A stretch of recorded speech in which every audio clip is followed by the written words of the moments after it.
मार डालेंगी ये बंद पैकेट की चीजें, दो पल का मजा और जिंदगी भर की सजा। दोस्तों, क्या आपको पता है नूडल और चिप्स जैसी इन सारी पैकेट में बंद चीजों में सुअर की चर्बी को मिलाया जाता है? और क्या आपको पता है फैक्ट्री में काजू कैसे बनता है? अगर आप सोचते हैं कि काजू को डायरेक्ट पेड़ों से तोड़कर मार्केट में भेज दिया जाता है तो आप गलत हो, क्योंकि काजू का कच्चा फल जहरीला होता है।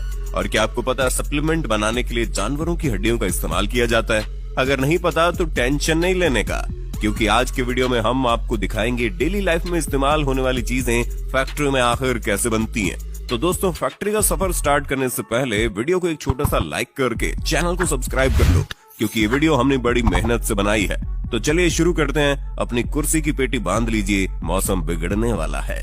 किशमिश मेकिंग प्रोसेस। दोस्तों, किशमिश कितना फायदेमंद होता है ये तो आपको पता ही होगा, लेकिन क्या आपको पता है जो अंगूर हम बाजार से लाते हैं उनसे किशमिश नहीं बनते। अगर आप उन अंगूर से किशमिश बनाने की कोशिश करोगे तो अंगूर ऐसे ही खराब हो जाएंगे। दोस्तों, भारत में अर्कावती और सुल्ताना इन्हीं दो अंगूर की किस्मों से किशमिश बनाई जाती है। तो दोस्तों, किशमिश बनाने के लिए सबसे पहले इन अंगूरों की खेती की जाती है, और जब ये सारे अंगूर पक जाते हैं तब बारी आती है इनकी हार्वेस्टिंग की, जिसके लिए वर्कर सभी अंगूरों के गुच्छों को तोड़ तोड़ कर कैरेट में भरते जाते हैं, जिसके बाद इन्हें गाड़ी पर लोड करके प्रोसेसिंग एरिया में लाया जाता है। और फिर इन अंगूरों से भरे कैरेट को बारी बारी से इथाइल ओलिएट और पोटेशियम कार्बोनेट के मिक्सचर में डुबोकर 3 से 5 मिनट तक छोड़ दिया जाता है। ऐसा करने से अंगूरों के सारे बैक्टीरिया और फंगस नष्ट हो जाते हैं, और इन केमिकल की वजह से अंगूरों की सूखने की प्रोसेस भी काफी तेज हो जाती है और ये सड़ते भी नहीं है।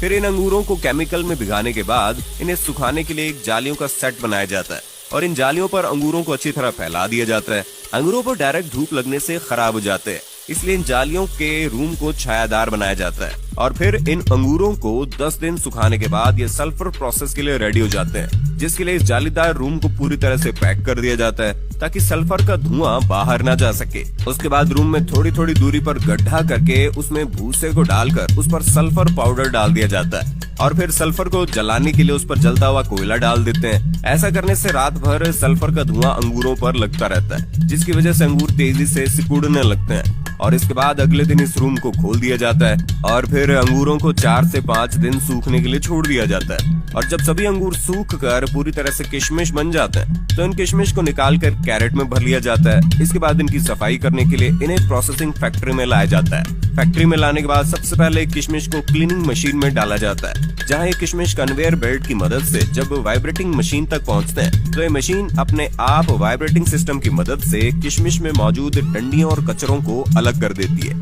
और फिर इन अलग हुए किशमिश को वाटर प्रोसेसिंग से गुजारा जाता है, ताकि किशमिश पर लगे केमिकल और धूल वगैरह अच्छी तरह से साफ हो जाए। और क्लीनिंग पूरी तरह से कंप्लीट होने के बाद इन गीले गीले किशमिश को ड्रायर मशीन में सुखाया जाता है, और फिर किशमिश सूख जाने के बाद फाइनली इनकी पैकिंग करके इन्हें मार्केट में भेज दिया जाता है। Wine making process. दोस्तों, अब जब बात चली रही है अंगूरों की, तो लगे हाथ ये भी देख लेते हैं कि इन्हीं अंगूरों से फैक्ट्री में वाइन आखिर बनती कैसे है। दोस्तों, ग्रेप वाइन के शौकीन लोग दुनिया के कोने कोने में मिल ही जाएंगे, लेकिन क्या आपको पता है जिस एक गिलास वाइन को पीने में आपको कुछ मिनट भी नहीं लगते, असल में उसे बनाने के लिए कितनी मेहनत की जाती है?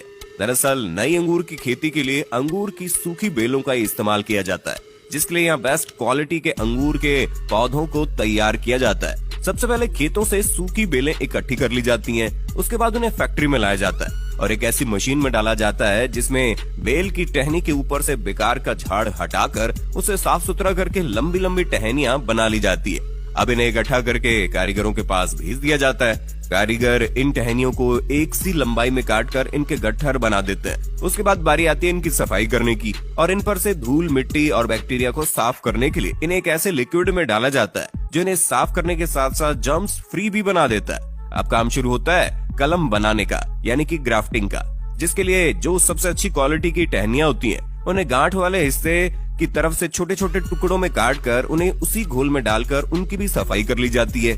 उसके बाद एक मशीन की मदद से जिन टहनियों के गट्ठर बनाए थे उन्हें छोटे गांठ वाले टुकड़ों के साथ जोड़कर उनकी ग्राफ्टिंग की जाती है, जिसके लिए खास मशीन का इस्तेमाल किया जाता है। इस मशीन के ऊपर छोटे टुकड़े को फंसाया जाता है और नीचे लंबे टुकड़ों को रखा जाता है, जिसके बाद ये मशीन उस छोटे टुकड़े को लंबे टुकड़ों में फिक्स कर देती है और अब कलम बनकर तैयार हो चुकी है। अब इनमें नमी को बनाए रखने के लिए इन्हें सबसे पहले मोम के घोल में डाला जाता है उसके बाद इन्हें इकट्ठा करके एक बॉक्स में डालकर ऊपर से लकड़ी का बुरादा डाल दिया जाता है। उसके बाद इनकी तराई की जाती है और महज 15 से 20 दिनों बाद जब इनमें अंकुर फूट जाते हैं और इनकी जड़ें निकल जाती है तो इन्हें उस बॉक्स में से निकालकर खेतों में रुपाई के लिए भेज दिया जाता है, जहाँ पर इनकी बेहतरीन देखभाल की जाती है और एक उम्दा किस्म की वाइन के लिए अंगूरों की फसल तैयार की जाती है। जब ये फसल पूरी तरह से तैयार हो जाती है तो प्रोसेस शुरू होता है वाइन बनाने का। इसके लिए सबसे पहले पके हुए काले अंगूरों को बेलों से तोड़कर इकट्ठा किया जाता है, फिर उन्हें फैक्ट्री में लाकर अच्छे से पानी से धोकर क्रशिंग मशीन में डाल दिया जाता है, जहाँ से शुरू होता है वाइन बनना। क्रशिंग मशीन में जो मिश्रण तैयार होता है उसमें अंगूर के छिलके और रस दोनों ही मिला हुआ होता है। अब जरूरत है इसमें यीस्ट और न्यूट्रिएंट्स मिलाने की। यीस्ट और न्यूट्रिएंट्स मिलाकर इसे 2-3 दिन के लिए फर्मेंटेशन के लिए छोड़ दिया जाता है। अब इस प्रोसेस के बाद बारी आती है वाइन में अल्कोहल मिलाने की। नॉर्मली वाइन में 15 से 20% अल्कोहल फर्मेंटेशन किया जाता है। उसके बाद बचे हुए अंगूरों को एक प्रेशर मशीन में डालकर 2 टन प्रेशर के साथ प्रेस किया जाता है। उसके बाद वाइन को छानकर एजिंग के प्रोसेस के लिए भेज देते हैं। वाइन एजिंग का प्रोसेस सालों में पूरा होता है, जिसके लिए तैयार वाइन को लकड़ी के बाइनरों में सालों तक स्टोर करते हैं। उसके बाद फाइनली वाइन रेडी हो जाती है और इन्हें पैकिंग करके मार्केट में भेजा जाता है। काजू मेकिंग प्रोसेस। दोस्तों, बच्चे हो या बड़े हो, काजू तो हर किसी को पसंद होता है, लेकिन क्या आपको पता है काजू कैसे बनता है? और अगर आपको ऐसा लगता है कि काजू को पेड़ों से तोड़कर डायरेक्ट मार्केट में भेज दिया जाता है तो आप गलत हो, क्योंकि काजू का कच्चा फल जहरीला होता है, इसलिए इसे प्रोसेस किए बगैर मार्केट में बेचा नहीं जा सकता। दोस्तों, काजू के फलों को कैशू एप्पल कहते हैं, जिसके निचले हिस्से में काजू का बीज होता है और इसी बीज के अंदर काजू होता है और इसके ऊपर वाले हिस्से से शराब बनाई जाती है। तो दोस्तों, इसे प्रोसेस करने के लिए काजू के फलों को पेड़ों से तोड़कर फैक्ट्री में लाया जाता है। फैक्ट्री में सबसे पहले काजू के फलों से काजू के बीजों को अलग किया जाता है और फिर इन बीजों को 3 से 4 दिन तक धूप में सुखाया जाता है। उसके बाद इन सूखे हुए काजू के बीजों को हाई टेम्परेचर स्टीम के जरिए बॉईल किया जाता है। ऐसा करना जरूरी होता है क्योंकि इसके अंदर जहरीला केमिकल होता है जो कि बहुत ही खतरनाक है, स्किन को खराब कर देता है, पूरी तरह से स्किन को जला देता है। और फिर बॉईल करने के बाद काजू के ऊपरी कवर को निकाला जाता है, जिसके लिए मशीनों की मदद ली जाती है, क्योंकि काजू का ऊपरी कवर बहुत हार्ड होता है। उसके ऊपरी कवर को निकालने के बाद काजू के ऊपर एक पतला छिलका मौजूद होता है, जिसे निकालने से पहले इनकी रोस्टिंग की जाती है, क्योंकि कच्चे काजू को पकाना भी जरूरी होते हैं और ऐसा करने से इनमें मौजूद चिपचिपा लिक्विड भी उड़ जाता है। और फिर रोस्टिंग के बाद काजू का पतला छिलका भी निकाल दिया जाता है और फाइनली काजू की सफाई और छटाई करके इन्हें पैक कर दिया जाता है। साबुन मेकिंग प्रोसेस। दोस्तों, साबुन का इस्तेमाल तो हर कोई करता है, लेकिन किसी को ये नहीं पता होता कि आखिर फैक्ट्री में साबुन बनता कैसे है। देखिए दोस्तों, साबुन बनाने के लिए सबसे पहले एक बड़े से टैंक में कास्टिक सोडा के साथ एनिमल फैट को मिलाया जाता है और फिर इसमें पानी मिलाकर 15 से 20 मिनट तक उबाला जाता है। उसके बाद इस लिक्विड को छोटे छोटे छेदों के जरिए काफी प्रेशर के साथ कन्वेयर बेल्ट पर छोड़ा जाता है। इस प्रेशर की वजह से कन्वेयर बेल्ट पर जाते ही ये लिक्विड सख्त होने लगता है। उसके बाद इस मिक्सचर को 2 रोलर के बीच से गुजारा जाता है, जहां से मिक्सचर पतली पतली रिबन के शेप में बाहर निकलता है और अब इन पतले पतले रिबन को ग्राइंडर में डालकर छोटे छोटे टुकड़ों में काट लिया जाता है और फिर उसे दूसरे कंटेनर में डालकर कंपनी वाले अपने प्रोडक्ट के हिसाब से उसमें कलर और खुशबू के लिए फ्रेग्रेंस ऑयल मिलाते हैं। उसके बाद उसे अच्छी तरह मिक्स करके एक बड़े से सांचे में कंप्रेस किया जाता है, जिससे साबुन की लंबी लंबी बट्टी बाहर निकलने लगती है और फिर एक कटर मशीन इन साबुन की लंबी लंबी बट्टियों को छोटे छोटे हिस्सों में काट देती है। उसके बाद कंपनियां अपनी अपनी कंपनी के हिसाब से साबुन पर ब्रांडिंग करके उन्हें पैक कर देते हैं। Polyester cloth making. चलिए जानते हैं खराब प्लास्टिक से फैक्ट्री में कपड़ा आखिर बनता कैसे। देखिए दोस्तों, खराब प्लास्टिक से कपड़ा बनाने के लिए सबसे पहले दुनिया भर से बहुत सारा खराब प्लास्टिक का मटेरियल फैक्ट्री में मंगवाया जाता है। उसके बाद इन सारे खराब प्लास्टिक के मटेरियल को कन्वेयर बेल्ट पर डालकर बहुत ज्यादा खराब प्लास्टिक को अलग कर दिया जाता है और फिर इन खराब प्लास्टिक के मटेरियल को एक क्रशर मशीन में डालकर क्रश किया जाता है। इसके बाद इस बारीक प्लास्टिक को गरम गरम पानी में डालकर उबाला जाता है और जब ये प्लास्टिक बिल्कुल साफ हो जाती है तो एक छलनी की मदद से इन ऑफ प्लास्टिक को छानकर बाहर निकाल लिया जाता है, जिसके बाद इन प्लास्टिक को एक रोटेटिंग मशीन में डालकर ड्राई कर लिया जाता है और फिर इस ड्राई प्लास्टिक के पाउडर को इस मशीन में डाला जाता है, जहां ये प्लास्टिक का पाउडर हाई टेम्परेचर से गुजरते हुए प्लास्टिक के लंबे लंबे थ्रेड की शेप में बाहर निकलता है। इसके बाद इसे हीट करके फाइबर बना लिया जाता है। ये फाइबर रुई के शेप में होता है, जिसके बाद इसे रुई से धागा बनाया जाता है और धागे से कपड़े कैसे बनते हैं ये तो आपको पता ही होगा। Supplement making process. दोस्तों आजकल का दौर सप्लीमेंट का दौर है। आजकल की भाग दौड़ भरी जिंदगी में हर कोई सप्लीमेंट का इस्तेमाल करता है और हर एक व्यक्ति जो जिम करता है वो भी सप्लीमेंट का इस्तेमाल जरूर करता है। लेकिन क्या कभी आपने सोचा है सप्लीमेंट फैक्ट्री में आखिर बनते कैसे हैं? तो हम आपको बता दें, जितने भी सप्लीमेंट आपको बड़ी तेजी के साथ फुलाकर तगड़ा बनाते हैं ना, उन सभी सप्लीमेंट में ज्यादातर जानवरों की हड्डियों का इस्तेमाल किया जाता है, जिसके लिए जानवरों की हड्डियों को क्रश करके उनका पाउडर बनाया जाता है। लेकिन दोस्तों हर कोई सप्लीमेंट जानवरों की हड्डियों से नहीं बनता।